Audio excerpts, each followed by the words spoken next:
Your microphone is off, okay? Okay. Okay. Yeah. Can you hear me? My name is Diana Marcela Castro, and today I want to talk about inclusive education in English foreign languages classroom. And I want to start with this question. Are all students really learning English in our English classes? What do you think? So for this, I want to say that in many classrooms, count or have different students with different abilities, different learning styles, with different background, cultural backgrounds, and learning needs. So, taking account this, not all the students have the same opportunity to participate and to learn effective in English classroom.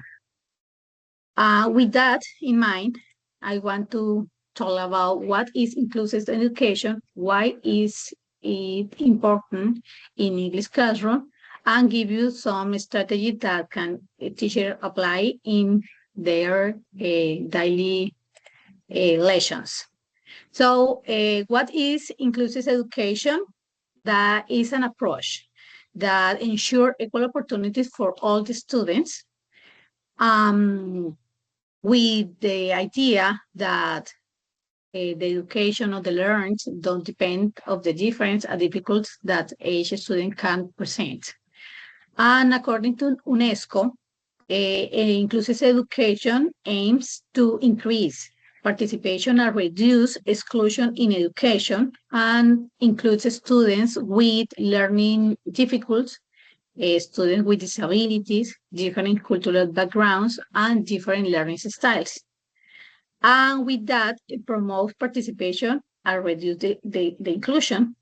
So in English classroom, inclusion means teachers adapting their method and activity so bring or give all the students the opportunity to understand, to participate, and to use the English meaningful.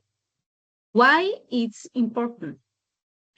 For this, I give you three reasons. The first one is that every student can or have the right to learn English. The second one is the motivation, with the idea to increase the motivation in students. That depend of how the student feels. When they feel includes respect in the class and they participate more in the activities that the teacher use and give in their class. The third one is a better learning outcome. And for this, a teacher use inclusive strategies that give the opportunity to adapt instruction according to the students' needs and levels. Uh, Thompson say that the students learn in different ways, so teachers should provide different opportunities for learning for these different ways that the students learns. Here are strategies, some strategies for inclusive English teaching. The first one is different instruction. So the teacher adapt instructions and activities, the content and assessment to students' needs and levels. It's important to take in account to evaluate what needs is for each student. The second one is use of visual and realia, like images, videos, or real objects that help students to understand the language better and participate. The third one is cooperative learning. So allow the student to work in groups or in pairs that support and participate together. And the fourth is a digital resource that allows students to learn on their own way and their own pace. As the author Gramson and Wellman said, effective presentation and teaching strategies should active engage in learning. So it's important the presentation. And for this strategy, I give you an example. And the topic in this case is food, talking about the food. So we can use a real food or images. Particularly, I like to use real object. I think it's better because the student can touch all the time. Use a game, in this case, like a Pictionary, that they can reinforce the vocabulary or the topic that they are learning in the moment. Allow a student to work in pairs. The activity, I think the activity like a Pictionary is more like a group, and give different levels of difficulty. So taking account all the needs and the levels of the student, you can prepare 3 levels like basic, medium, or advanced vocabulary, sentences, or grammar. With this in mind, all the students can participate and learn in the class. Finally, for the conclusion, I think that inclusive education is really essential in English classroom because it promotes participation, equality, and meaningful learning opportunities for all students. And I think that as a future English teacher, we have the responsibility to recognize the diversity of the students and adapt our teaching practice method or strategy that we are designed to support each of the students. And I find a sentence of the Andrew Person that was or is the president of International Paralympic Committee, that he said, inclusion is not an option, it is a responsibility. I think that is really a certain sentence because sometimes we think that, oh, I can use the inclusion for the student. I'm tired, I don't know. No, it's really our responsibility to make these students with different ways of learning or have different disability or different things that difficult the learning process to give our best and modify a strategy or activity to these students can really understand what we are talking about and learn the English has the right that they have. And no, thank you. Okay, Diana, thank you so much for sharing your ideas. The presentation it was so beautiful. According with the topic, the images you try to incorporate to your presentation, it was very pretty. Okay, thank you so much for that. Congratulations. First of all, as I said to you, the presentation is so beautiful.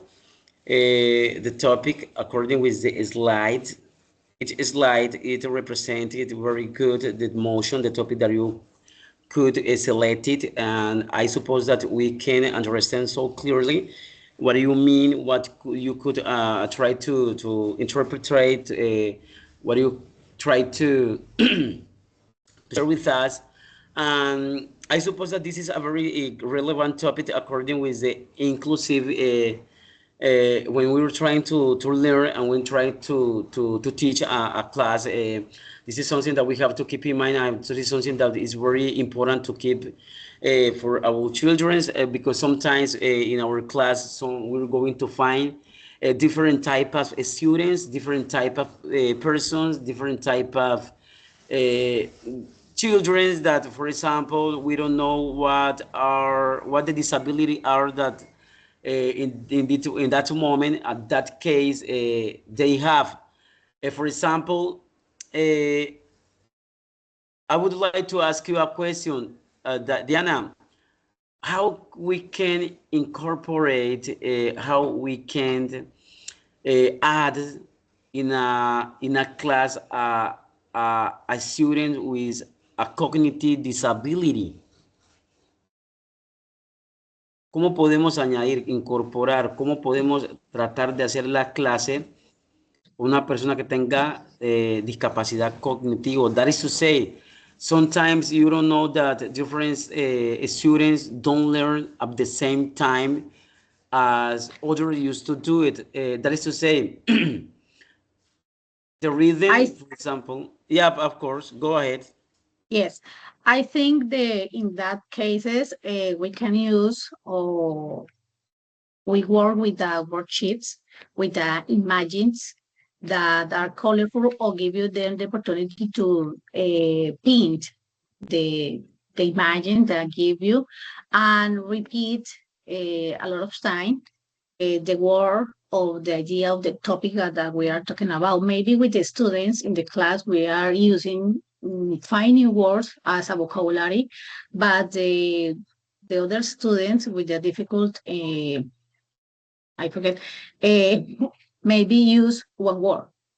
With imagine, I can give example or ask what they are doing, what they are painting, what the student is doing in this moment, with the idea that he can reproduce the word, or for example, or can take the idea what is they he's learning. Yeah. For example, we are talking about fruits. So maybe we use five fruits for the class, but for the students, we one or two, we imagine that he can paint the word, paint the fruit. And if I can have the opportunity to use a real object that I like this because when they touch and we saw the object, have the opportunity to uh, his mind take more this I don't know what it called to maintain the imagine and the word in his mind.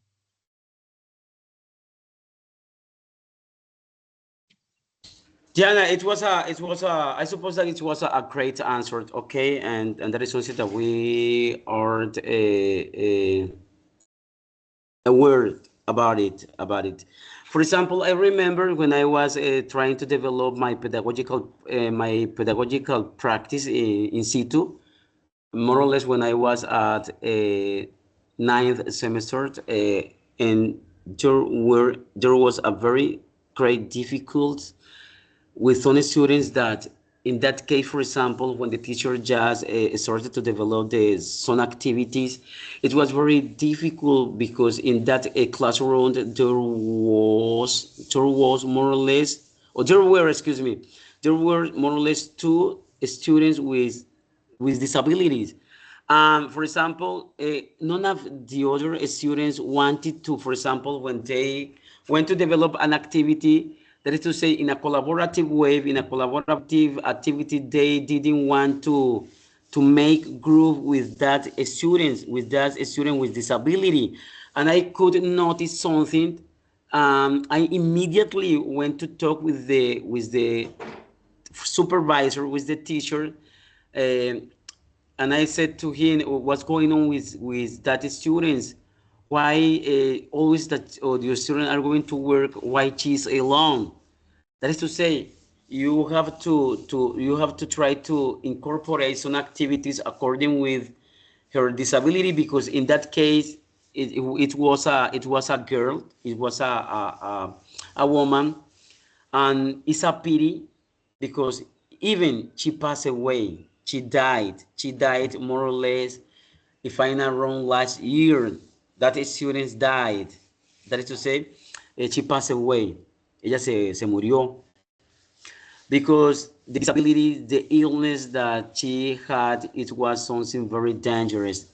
But in that case, the teacher only just said to me that the principal is trying to do something, but we can't do anything for that. So she always stayed alone.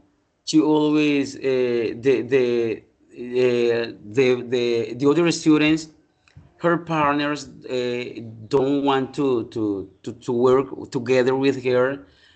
But when you try to look at something like that, we try to realize what is the real situations in that environment that we're trying face, that we're trying to see, is something very, very, it's a shame, it's a pity to look at that, to hear that. We, as a teacher in training, we try to always to adapt the class according with the ability and disability that the students have at that time. So for that reason, Diana, I guess your participation is amazing. Is awesome. Is very great to hear that you could selected that kind of topic. Congratulations again. Thank you so much for that. And I suppose that this is going to that is not only going to help you, that is going to help each other, to help us in order we can face in any situations, in any class, that. Okay, thanks so much for that. Congratulations, it was amazing. Okay. Thank you. Okay, Joanna, do you have any question for Diana or Gina? Uh, yes, teacher. I'm going to guide my opinion and ask me classmate the questions. Yes. Okay. Company, yeah. I think your presentation is very interesting because you explain clearly the importance of inclusive education in English classrooms. I also like the way you explain that every student has different learning needs and deserve equal opportunities to learn and participate. In addition, the strategies you mentioned, such as different interactions, are very important for creating a positive and safer learning environment. The question. The question is, what strategies do you think are the most effective for motivating students use learning difficulties in English classes? Well, in my classes, my classes, I like that all the students can participate, and also I motivate.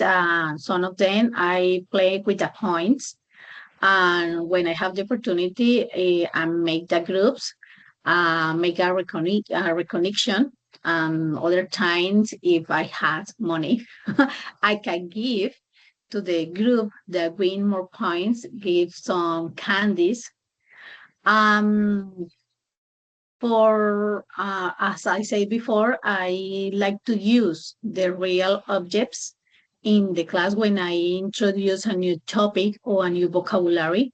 I like, for example, when I use the classroom objects, I ask the student to take out the suitcase and take out the pencil, the pen, the erase, the sharpener, and I use in class the match. So I have the big images in the table and write the word, and the students can out whatever that they want, and move the image to the correct word to improve, to match the word with the image. Um, that's all. Okay, very good questions and very good answers. Okay, Diana, Joanna, very good too. Your question was very, very, very good. Okay, and the answers Thank you. Diana gave, it was a okay too. Okay, Diana, thank you so much for that. Gina or Joanna. Excuse me, Diana. I'm going to stop the recording.